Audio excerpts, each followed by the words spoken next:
So first we will brush up our previous session concepts.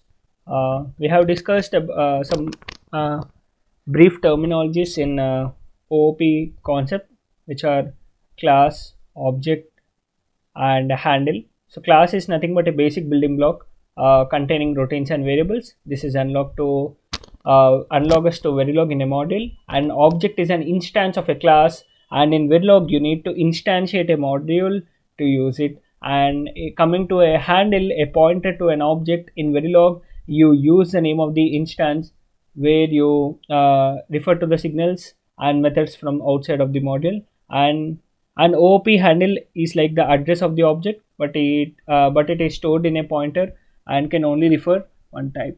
So this we have already discussed in our previous sessions about the class and the handle of the class and object of the class. And properties are nothing but the variables that holds the data. In Verilog, this is a signal such as a register or a wire, and methods are nothing but the functions and tasks which are declared in the class. So we have discussed the basic concepts like what is a class and what is the syntax for the class, and what happens if we declare only a class and we do not declare any object for this class, and what happens when we declare an object for this class. And we have also discussed how to create an object for this class, and we have also discussed how to create a handle for this class. So these concepts we have discussed till now. Is it clear for everyone up to this?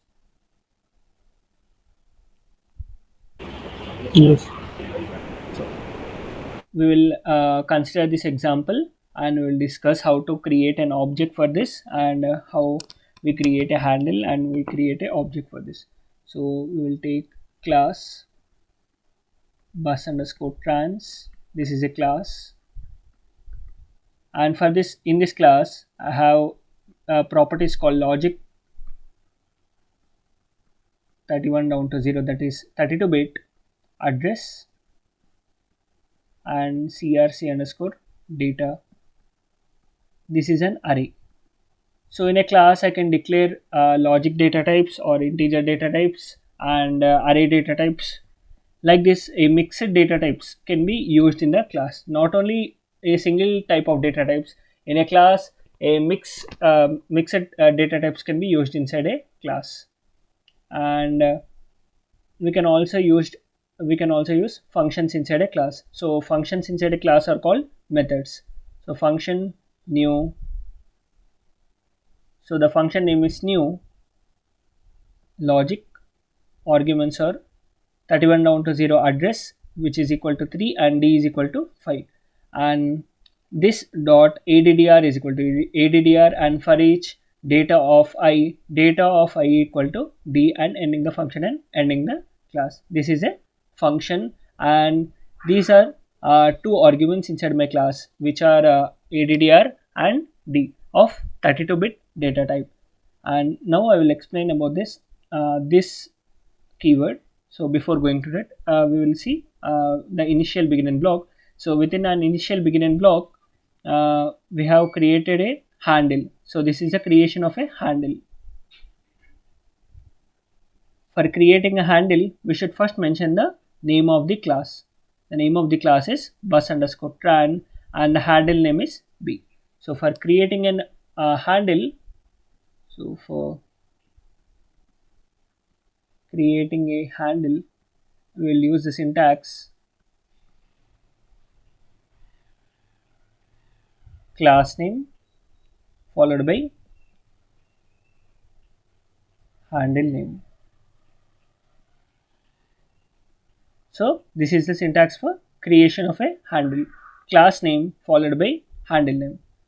So they have created a handle of class type bus underscore trans. So the class name is bus underscore trans followed by handle name is b. So b is the handle of which type? Bus underscore trans type. And for creating the object, the syntax is, for creating the object, the syntax for creating the object is b is equal to new. So by using the keyword new, an object for this handle will be created. So like this, we will create the object for a handle. So before creating an object for this class, before creation of object, there is no memory allocated for this way properties ADDR and CRC and data. So sorry, this is not CRC underscore data. This is CRC and data, different. So there is no memory allocated before. So no memory allocation took place before creating object. So simply if we declare a class, then no memory allocation takes place for this properties, or we cannot store any values inside this properties. So if we create a object only, then only a memory allocation takes place and we can store data into this properties. So after creating this object, that is b is equal to new, then only a memory will be created for this objects. This is memory for the property ADDR. So for the property ADDR, a memory will be created, and for the property CRC, the memory will be created, and for data, the memory will be created, and we can store the values inside this properties. So we can store the values inside this properties only if the memory is created. So the memory is created only when we allocate or when we create a object. Is it clear for everyone?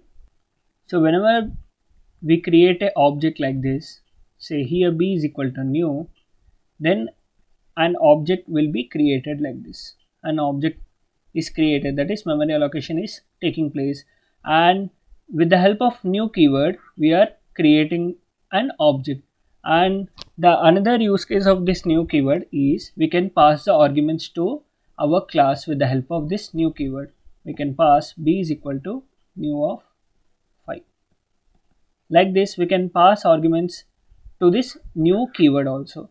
So what happens when we pass arguments to this new keyword? Like say I have passed 5, then if I have declared any function inside my class of name new, say here function new logic 31 down to 0, ADDR equal to 3 and D is equal to 5. Like this I have created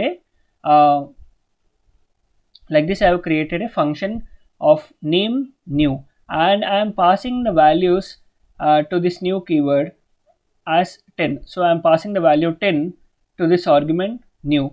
So this new keyword also not only creates an object, it also acts as passing the values to our class. So it also acts as it can also pass values to our function like this. So when we create an object with the help of new keyword, and we can also pass the values, like here they are passing the value 10, and this 10 is getting stored into this ADDR, this address and D. So here this dot ADDR will be equal to 10. So the value of ADDR, this we will discuss about this keyword later in this OOP concepts. For now, understand that we can also pass values to this function with the help of new keyword. So this is how we can pass the values to this new keyword. Is it clear? We will discuss about this keyword in upcoming sessions. Is it clear? So these are Yes. the two functionalities of new keyword. Not only creating an object, we can also pass arguments into using this new keyword. So basically, so this keyword new is called constructor. So the keyword new is called, remember this term, the keyword new is called constructor. So by default, every class has its own default constructor.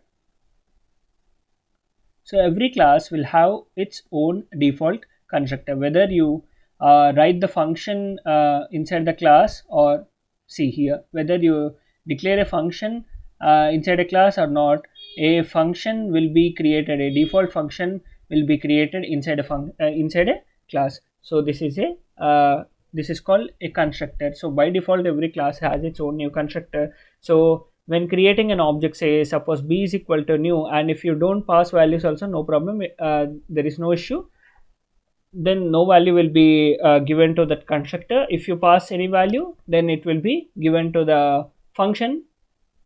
But if you should declare a new function inside your class if you want to pass any value to your class.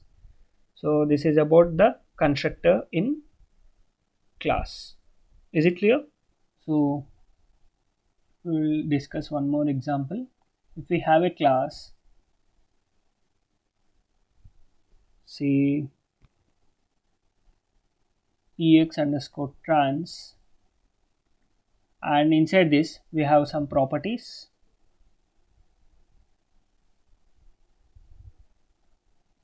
and we have some methods like this, and I'm ending the class. Now within an initial beginning block, first step is to declare a handle of this class type. So I will declare a handle of class type ex underscore trans as b1. So b1 is my handle name. So b1 is the handle of ex underscore trans, and I will declare one more handle called ex underscore trans. This handle is also of ex underscore trans class type of say b2. So b1 and b2 are the handles of ex underscore class. So b1 comma b2, these are the handles of class ex underscore trans. So these are my two handles of the class. We can declare any number of handles to a class. So we can define any number of handles to a class. So I am declaring two handles to my class b1 and b2. So b1 and b2 are my two handles. And now I will create an object for the handle b1. b1 is equal to new. So what happens here? b1 will point to an object, that is memory will be created, and b1 will point to an object, that is an object is created for the handle b1. So we can store values. Say suppose if I have the properties int a inside my class, and I have another property called int b. So I can store the values. So I can store the values inside this a and b with the handle b1. The syntax is b1 dot a is equal to 5.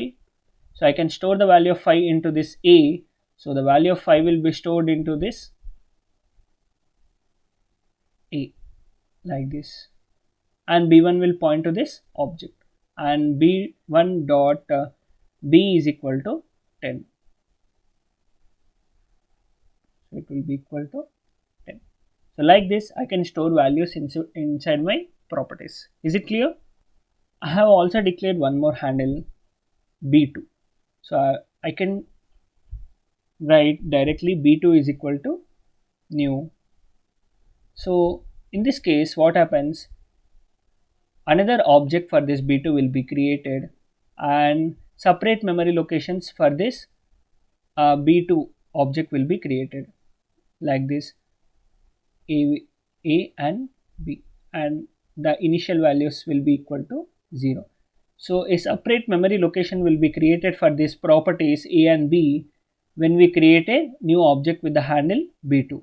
So when we create different objects, so for say suppose for this class ex underscore trans, we have handles b1, b2, b3, b4, like this we have some handles, and when we create separate objects for these handles, then separate memory locations will be created for each handle. Separate objects will be created for each handle like this.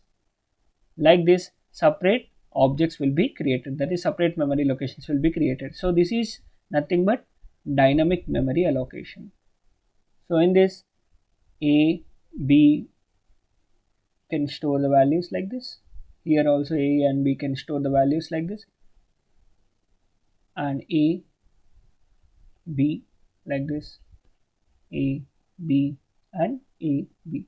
So any changes which are made to the A and B by a handle. So say suppose any change which is made to A or B by the handle B2 will not be reflected in the object B1 or B3 or B4 or B5. So any changes which are made to the properties A and B by the handle B2, so these changes are not reflected in other objects B1, B3, B4, B5. These changes are only restricted to this object B2. So if I say this initial values of A and B are equal to 0, if I am changing the initial values of A and B to say some values B2 dot A is equal to 10 and B2 dot B is equal to 16. So the value of A will be equal to 16 and B will be equal to 16, and these changes are only restricted to the object B2. So these are not reflected in B3, B4, B5 and B1. So if I display like this, $display, the value of A comma B is %d comma %d comma B2 dot A comma, sorry, I will use B3 dot A and B3 dot B. Then the values will be equal to A is equal to 0 and B is equal to 0 only, because I have changed the values in the object B2 only. I have not changed the values in B3. So if I write B2 dot A and B2 dot B, then only it will display 10 and 16. The values in the objects in other objects will not be modified. Only the handle which is pointing to the object B2 will only be modified. So is it clear? Is this clear? This point?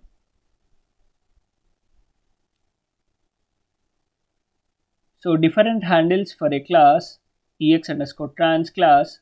I am declaring different handles B1, B2, B3, B4, B5, and I am creating different objects for different handles.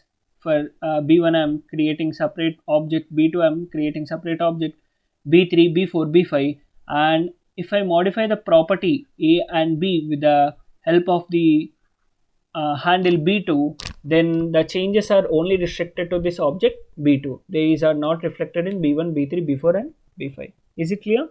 So if I have a class called ex underscore trans, and same, in this class I have some properties and I have some methods.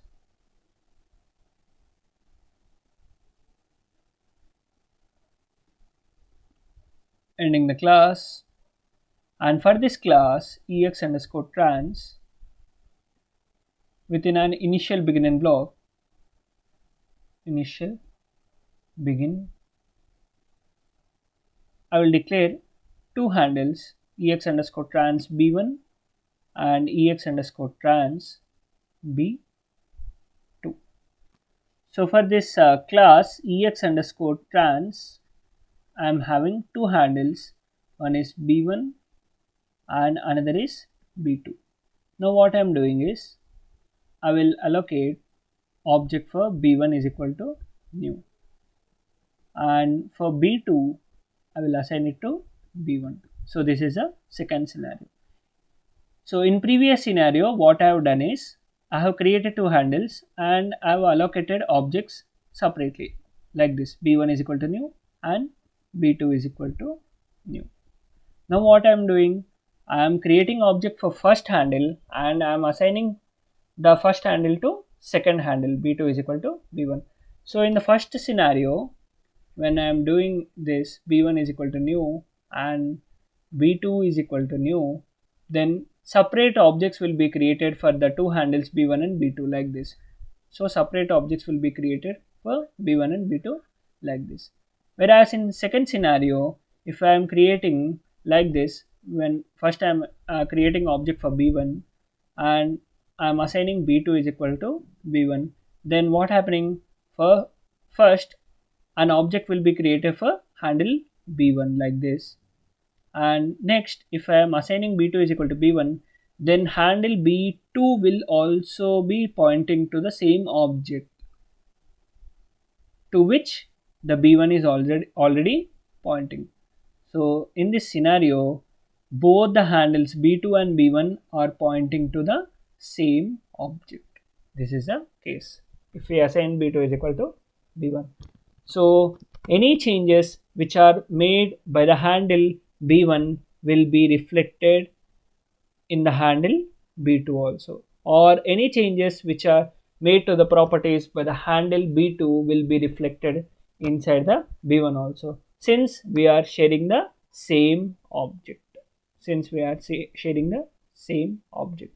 In the first scenario, we are creating different memories, so any changes which are made to the properties a and b are not reflected inside b2, or any changes which are made to the properties are not reflected inside b1. Whereas in the second scenario, the two handles b1 and b2 are pointing to the same object, so any changes which are made to the properties will be reflected inside the other handle also. Is it clear? Yeah, clear. So this is the creation of objects, and these are the two scenarios. And if we want to deallocate any object, any handle from an object, deallocation of objects. So in the previous scenario, b1 is having an object and b2 is having another object. So if we want to deallocate this handle from this object, that is stop pointing this handle to this object, then the syntax is b2 is equal to null. So this handle will not point towards any object, it will point to null object. So no memory is created for this handle. So like this we can deallocate any object. Yeah, so these are the some of the concepts, basic concepts in oops. So if you are having any doubt, you can ask me, or else we can end this session. Thank you.